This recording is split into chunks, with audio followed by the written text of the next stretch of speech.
Hi everyone, today I'm here with another book review. I'm going to be reviewing Blue Monday by Nikki French. Now Nikki French is actually two people. It's a husband and wife duo named Nikki Gerald and Sean French.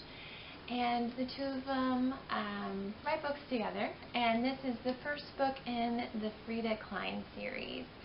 Now this was kind of a new genre for me. I had never really read a psychological thriller before. It wasn't necessarily something that I had thought about reading, but I came across this at a charity shop, and it was like $1.40, and to be honest, the cover really caught my attention, and then when I started reading the sleeve, I just kind of thought, I'll try it out, see how I feel about it, and I did really enjoy it. Basically, the main character's name is Frida Klein. She's a psychiatrist, and she herself has a couple of hang-ups and issues.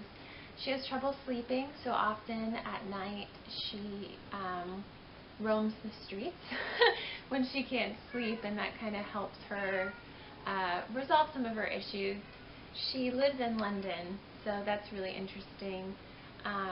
They talk about a lot of parts of London and the underground tunnels and things like that throughout the book. Also, Frida herself is a little bit of an organizing freak.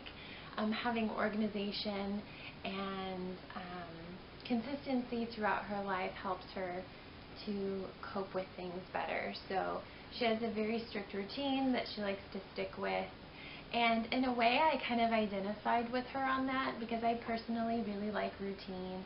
I like knowing that when I come home I'm going to make dinner, then I'm going to sit down with my husband, and that sort of thing. Like, I like routine, so that was something that I kind of identified with Frida on. But this particular book, like I said, is the first in the Frida Klein series. And in this book, she has a patient who has some issues with his childhood, and he also desperately wants a child, but him and his wife haven't been able to have a child just yet. But during his counseling sessions, he talks about this child that he thinks will be his son in the future, and that he explains him in great detail, his personality, what he looks like, things like that. And it's kind of creepy, their counseling sessions together, and Frida can't quite put her finger on like what it is that makes him feel this way or think these things.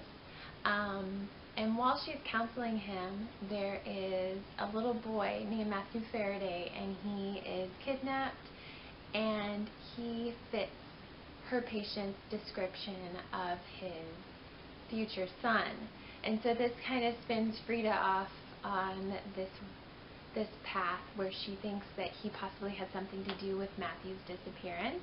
And so she gets involved with the police and talks about her patient. It gets to become a really sticky situation because he hasn't necessarily done something that proves that he's involved, but she just has his gut instinct. So the entire book is her trying to figure out whether or not her patient is in fact involved in this child's disappearance. And I enjoyed it. It gave me the creeps and the willies, but it wasn't like too much. I was a little worried that I would get a little too freaked out, but this was like just enough creepy for me that I really enjoyed it. I would like to read more in the series, but I'm not to the point where I'm going to rush out and go buy the next book. If I run across it in like a thrift store, or if the library happens to have it, I might pick it up. I would recommend reading this book, especially if you are new to like the psychological thriller type of genre. I think it's a good place to start. It might be a good way to get your feet wet. I've been kind of researching other books like this to try to find something a little interesting, but I think I need a little bit of a break and maybe read something a little happier.